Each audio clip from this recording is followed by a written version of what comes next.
झारखंड की राजधानी रांची और रांची में मौजूद आप जानते हैं विधानसभा के बिल्कुल सामने से हम लोग अभी इस न्यूज पॉइंट को लेकर आपके सामने आ रहे हैं। और सबसे बड़ी चीज है कि इसी विधानसभा के लिए और इसमें बैठने के लिए जो सदस्य होंगे उनके लिए ही चुनाव हो रहा है। आप जानते हैं विधानसभा का चुनाव 81 सीटें हैं झारखंड में और इन 81 सीटों में गहमा गहमी का आलम यह है कि कौन जीतेगा कौन हारेगा, इसको लेकर मथापच्ची के साथ साथ बहुत कुछ चल रहा है इधर झारखंड में। लगातार हम लोग झारखंड की यात्रा पे हैं और यहाँ पर बहुत कुछ जो देख रहे हैं वो आप तक हम पहुंचाएंगे। हमारे साथी प्रशांत टंडन जी साथ हैं। प्रशांत जी, आपका स्वागत भी करता हूं और साथ में तमाम दूसरे साथी भी अभी थोड़ी देर में आप तक पहुंचेंगे। लेकिन देश में और क्या चुनावी हलचल है, देश में सियासी हलचल क्या है, इसकी सियासी हलचल के अलावा भी बहुत कुछ है, उन सब पे चर्चा जरूरी है। जरा उन पे चर्चा कर लेते हैं सबसे पहले। और आपको अगर महाराष्ट्र की बात करें तो महाराष्ट्र में गहमा गहमी का आलम इतना कि उधर पवार वर्सेस पवार जो हो रहा है, यानी शरद पवार के भतीजे और इधर अजित पवार, ये दोनों जो चुनाव लड़ रहे हैं इस बारामती में, इसको लेकर भी आज बहुत सारी चर्चा हुई। उधर प्रियंका गांधी वायनाड में आज चुनाव प्रचार के लिए चली गई थी और वहां पर वायनाड में प्रियंका गांधी ने अपनी सेवा भाव को आज साफ साफ स्पष्ट रूप में बताया कि मैं कैसे सेवा करती आई हूं और फिर से अब जनता की सेवा के लिए अगर आप लोग चुन करके लाएंगे मुझे तो जनता की सेवा के लिए मैं तत्पर रहूंगी। और सबसे बड़ी चीज कि भाजपा ने जो आरोप लगाया है कि वायनाड को एक स्थायी सांसद चाहिए और उस पर भी इन्होंने कहा, प्रियंका गांधी ने, कि हमारे भाई यानी राहुल गांधी 5 साल तक स्थायी सांसद तो रहे ही हैं और अब दोबारा चूंकि चुनाव हो रहा है तो एक स्थायित्व तो फिर से मिलेगा। ये सारी बातें प्रियंका गांधी ने आज वायनाड में कही हैं। प्रियंका गांधी की बात पर भी हम आएंगे, लेकिन उससे पहले आपको ये भी बताऊं कि उधर बिहार चलें तो बिहार में आज नीतीश कुमार ने एनडीए की बैठक बुलाई थी। अंदर एनडीए की बैठक चल रही थी और बाहर कुछ पुतले दहन और कुछ और विरोध प्रदर्शन ये सब चल रहे थे और ये सब नीतीश कुमार के खिलाफ, एनडीए के खिलाफ। लेकिन एनडीए के ही घटक दलों के जो कार्यकर्ता हैं वो वहां पर ये प्रदर्शन कर रहे थे तो बिहार में। लेकिन उसके बाद में बताया गया कि ये चुनावी गतिविधियों के लिए ये बैठक बुलाई गई थी।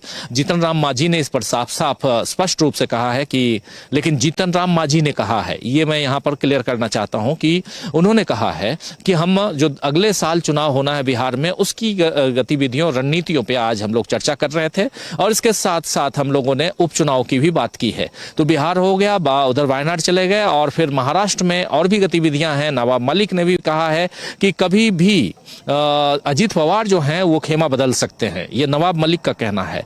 और आप जान रहे हैं कि नवाब मलिक के अलावा अगर दिल्ली उधर बीजेपी की बात की जाए तो बीजेपी के कई नेता जो दिल्ली में बैठे हुए हैं उनकी भी तिरछी निगाहें कुछ और लोगों पे और कुछ नेताओं पे पड़ रही हैं और वो चाहते हैं कि किसी तरह वो उनके पाले में आ जाएं। तो बहुत कुछ सियासी घमासान है और इस घमासान के बीच इधर झारखंड में आज नामांकन की तारीख जो है धीरे धीरे जैसे समापन की ओर जा रही है, नामांकन की सूची आगे बढ़ती जा रही है और आज हेमंत सोरेन, कल्पना सोरेन, ये तमाम नेता अपने अपने जो साथी हैं जो नॉमिनेशन जिनको दाखिल करना है नॉमिनेशन दाखिल करवाते हुए नजर आए और साथ साथ उनके लिए चुनाव प्रचार करते हुए नजर आए। कल्पना सोरेन ने इसी मसले पर क्या कुछ कहा है, आइए जरा सुन लेते हैं। सबसे पहले कल्पना सोरेन को, फिर प्रियंका गांधी को भी सुनेंगे। लेकिन कल्पना सोरेन आज अपनी बात रखते हुए और कैसे हेमंत की सरकार यानी हेमंत सोरेन की सरकार आ रही है ये कह रही हैं, सुनिए जरा। 14% किसने किया है? ये बीजेपी के लोगों ने किया है और ये झारखंडी सरकार विधानसभा से पारित कराती है 27% का आरक्षण, हमारा सरना धर्म कोड, नियोजन नीति। और जब हम यहाँ से पारित करके भेजते हैं तो आगे में जाकर के बीजेपी के लोग इसे रोक देते हैं और उसके साथ ही साथ इनके पीआईएल गैंग ऐसे है कि हर किसी बात में ये लोग पीआईएल लगा देते हैं। ये मंशा इनकी साफ है कि ये झारखंड का विकास नहीं चाहते, ये नहीं। तो सुन रहे थे आप, ये झारखंड का विकास नहीं चाहते हैं, ये आरोप लगा रही थी कल्पना सोरेन। और कल्पना सोरेन इसलिए कह रही हैं क्योंकि बीजेपी लगातार कल्पना सोरेन और उनकी पार्टी पर, हेमंत सोरेन पर आरोप लगाती आई है। बीजेपी खेमे में भी काफी हलचल है, यहाँ पर भी, झारखंड में भी। तो झारखंड की रणनीतियां, गतिविधियां और सियासत में जो कुछ चल रहा है उसके लिए प्रशांत टंडन जी और हम लगातार घूम रहे हैं। प्रशांत जी से भी बात करेंगे इसी मसले पे, लेकिन थोड़ा फिर से आपको वायनाड लेके चलते हैं। वायनाड में आज प्रियंका गांधी की जबरदस्त सभाएं हुई हैं और इन सभाओं में प्रियंका गांधी ने जो सेवा भाव की बात की थी, जिसकी शुरुआत में मैंने जिक्र किया था, उसी में उन्होंने आज मदर टेरेसा का भी जिक्र किया और कहा कि जब मैं एक बार बचपन में बीमार थी, मदर टेरेसा आई थी मेरे घर पर। मदर टेरेसा को आप लोग जानते होंगे दोस्तों, जो नए हैं वो भी, पुराने हैं वो भी।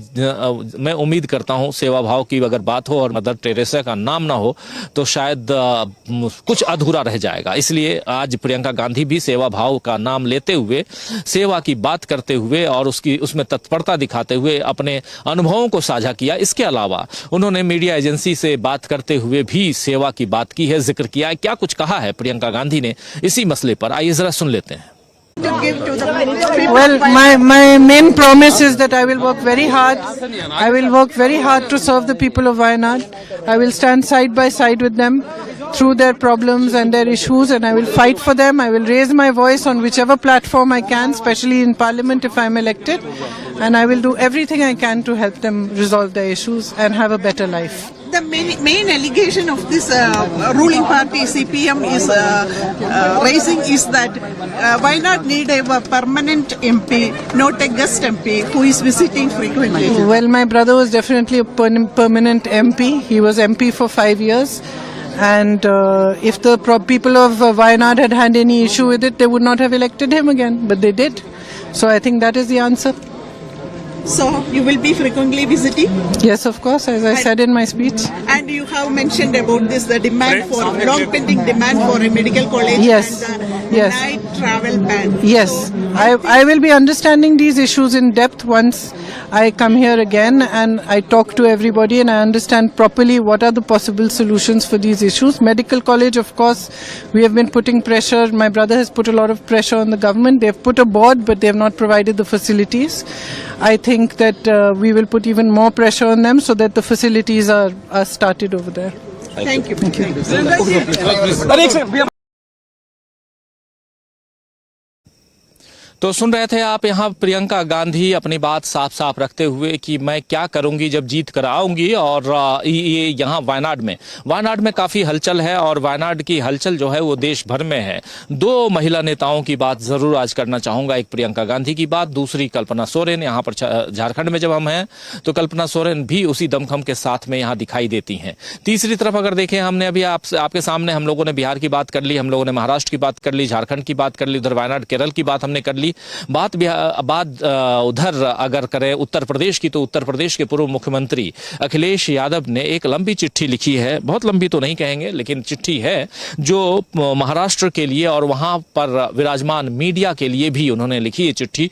और ये अखिलेश यादव ने ये चिट्ठी अपने सोशल मीडिया पोस्ट के जरिए साझा की है और उन तमाम मीडिया कर्मियों के लिए और महाराष्ट्र वासियों के लिए चिट्ठी जो लिखी है थोड़ा बहुत जरूर आपके सामने रखना चाहूंगा उस चिट्ठी को, इसलिए क्योंकि इसमें एक बात इसके जरिए साफ साफ समझ में आती है कि महाराष्ट्र में महाविकास अघाड़ी के साथ जुड़े हुए हैं अखिलेश यादव, उनकी पार्टी समाजवादी पार्टी। और इसको लेकर जितनी बातें मीडिया में आती हैं कि नहीं अखिलेश यादव ने अल्टीमेटम दे दिया है, अखिलेश यादव ने कह दिया है कि हम अलग हो जाएंगे अगर आपने 10-12 सीटें नहीं दी तो, आज सबसे उन्होंने पर्दा हटा दिया है। अगर इस चिट्ठी को गौर से सुनेंगे आप तो चिट्ठी में लिख रहे हैं अखिलेश यादव की प्रिय महाराष्ट्र वासियों और मीडिया कर्मियों दोनों के नाम, आपकी जागरूकता से महाराष्ट्र विधानसभा का चुनाव महाराष्ट्र को भाजपा की साजिशों से भरी तोड़फोड़ की नकारात्मक राजनीति और सांप्रदायिक सियासी दांवपेचों से मुक्ति दिलाएगा। संयुक्त विपक्ष की सकारात्मक रणनीति और परस्पर समायोजन को भाजपा की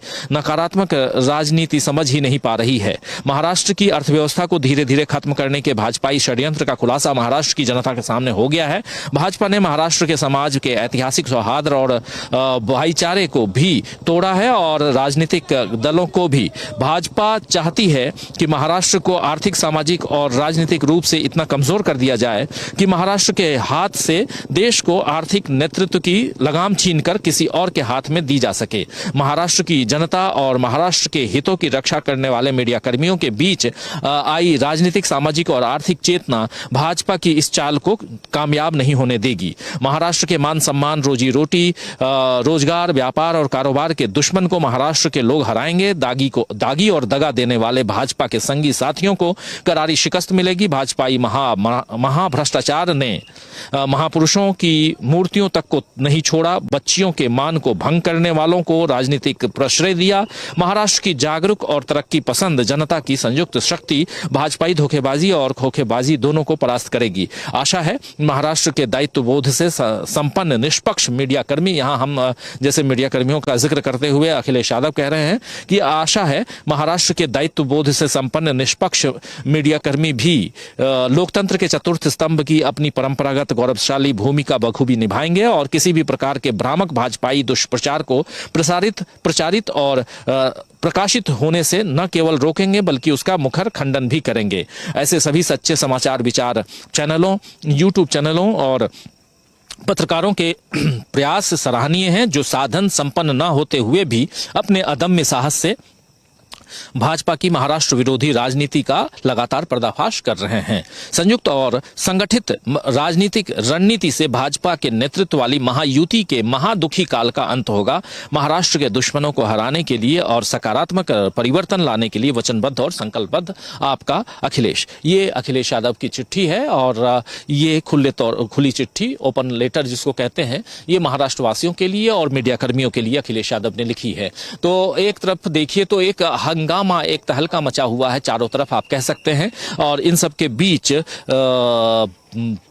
पुलिस कस्टडी में एक की मौत की खबर भी है और उसको लेकर भी अखिलेश यादव, ये उत्तर प्रदेश की बात है, एक व्यवसायी जो लखनऊ का, और उसकी पुलिस कस्टडी में मौत, हिरासत में मौत जिसको कहते हैं, और उसके कारण भी एक हंगामा मचा हुआ है, खासकर उत्तर प्रदेश की राजनीति में। उत्तर प्रदेश की राजनीति पर आने वाले समय में हम बहुत चर्चा करेंगे, लेकिन अभी राजनीति पर चर्चा जो है वो ज्यादा हम करने वाले हैं इधर महाराष्ट्र की और झारखंड में। जो साथी हमारे साथ बाद में जुड़े हैं, आप लोग